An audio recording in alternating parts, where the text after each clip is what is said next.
Dieu de tous les jours, Marc Thomas, bonjour. Cette nouvelle émission, je l'ai intitulée « Béatitude pour aujourd'hui ». Alors parlons de bonheur.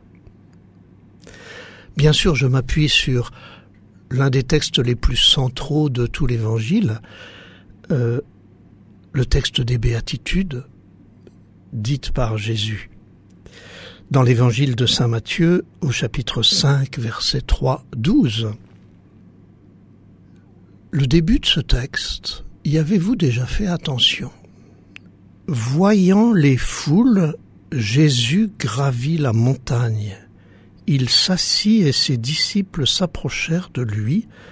Alors, ouvrant la bouche, il les enseignait. Et même dans l'Évangile de Luc, qui dit aussi les béatitudes, qui raconte aussi ce même événement, Luc ne va pas dire « bienheureux les pauvres de cœur ».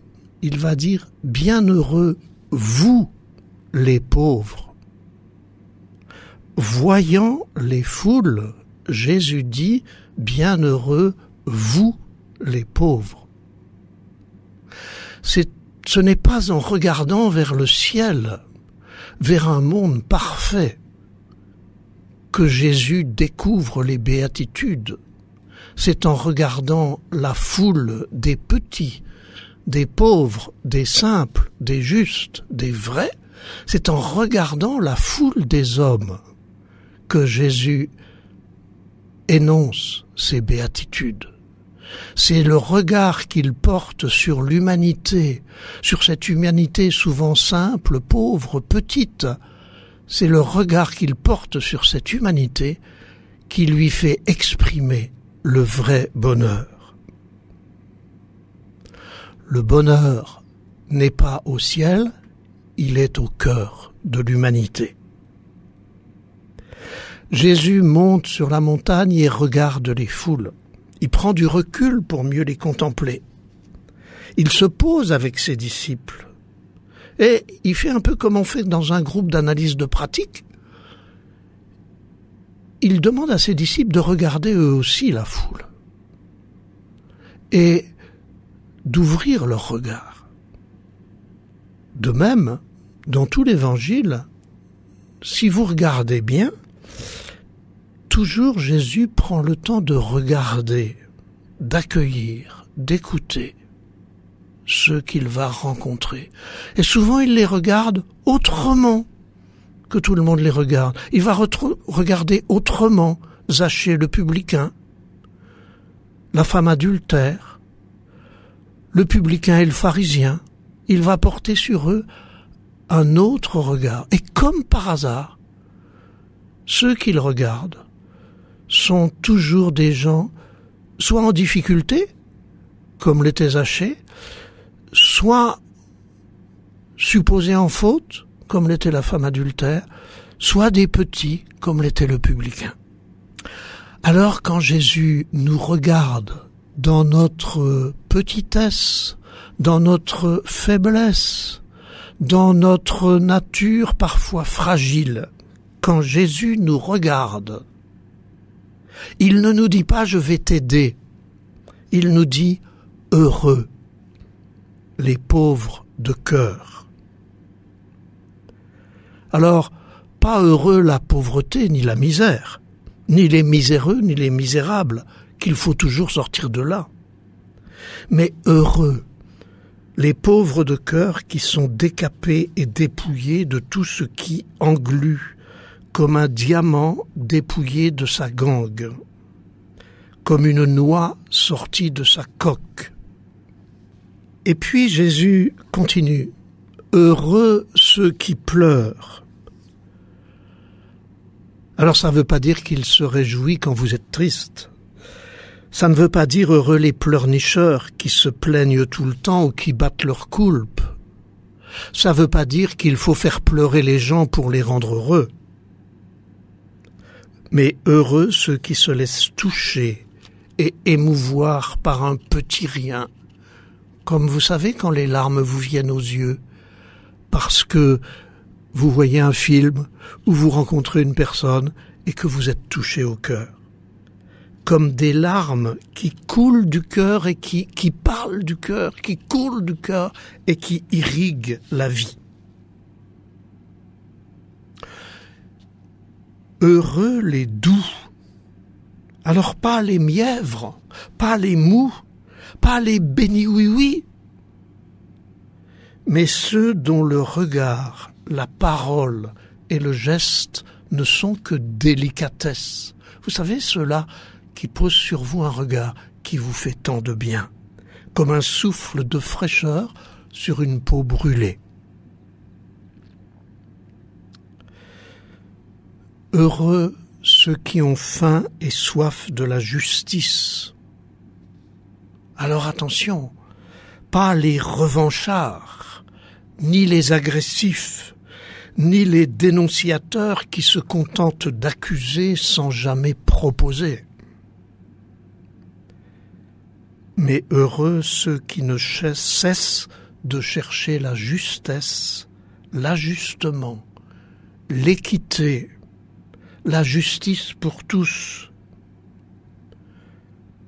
comme une note juste et limpide dans un désert desséché.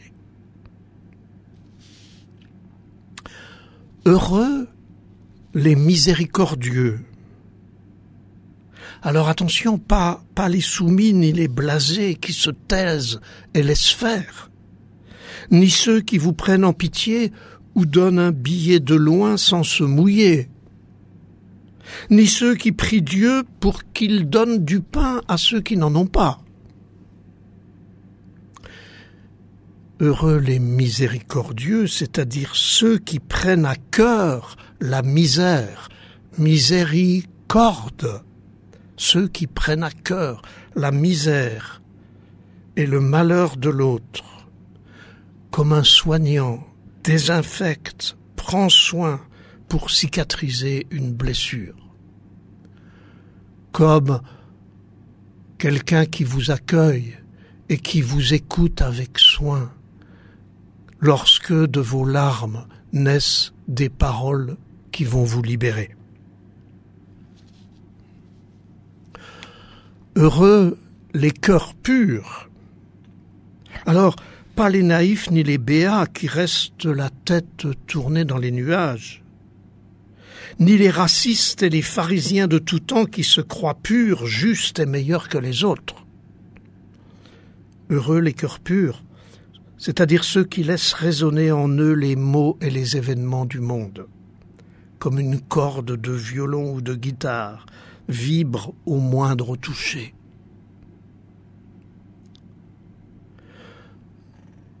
Heureux les artisans de paix.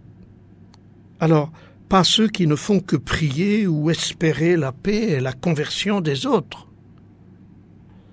ni ceux qui fuient les conflits et dénoncent de loin les méchants.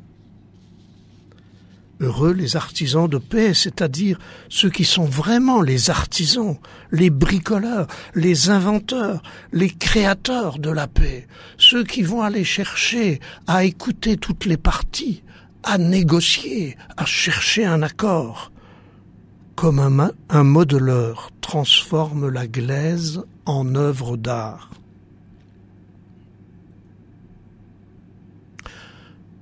Heureux ceux qui sont persécutés pour la justice.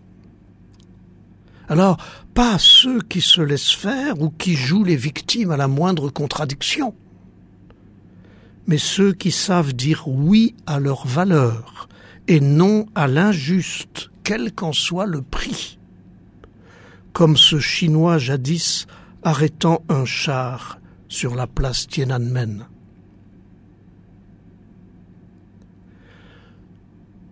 Heureux êtes-vous, continue Jésus, si l'on vous insulte, si l'on vous persécute, si l'on dit faussement toutes sortes de mal contre vous à cause de moi. Alors, pas ceux qui croient nécessaire de souffrir pour aimer Dieu ou pour être sauvés, ni ceux qui se laissent accuser à tort et à travers et finissent par se culpabiliser eux-mêmes, mais heureux ceux qui refusent de se compromettre par peur ou par intérêt, comme un arbre maltraité laisse ressurgir de nouveaux bourgeons. Heureux les cœurs purs, les artisans de paix, etc. Le royaume des cieux est à vous. Attention, ce n'est pas le royaume des cieux sera à vous quand vous aurez fini votre vie. Non, il est à vous dès cette terre. Alors les cœurs purs, ils seront consolés. Pensez à un moment où vous avez été consolé, où vous avez consolé quelqu'un. Ils recevront la terre en héritage. Décrivez un moment où vous avez reçu ce que vous n'attendiez pas. Ils seront rassasiés. Décrivez un moment où vous vous êtes senti comblé. Ils obtiendront miséricorde. Décrivez un moment où vous vous êtes senti touché au cœur, où vous avez pleuré de joie. Ils verront Dieu. Décrivez un moment où vous vous êtes senti illuminé, au plus profond de vous, apaisé. Ils seront appelés fils de Dieu. Décrivez un moment où vous vous êtes senti proche de quelque chose de plus grand que vous, du divin, de Dieu peut-être. Réjouissez-vous, soyez dans l'allégresse. Rappelez-vous tous vos moments de joie profonde. Votre récompense est, non pas sera, est grande dans les cieux. Oui, ton ciel est toujours à l'image de ta terre.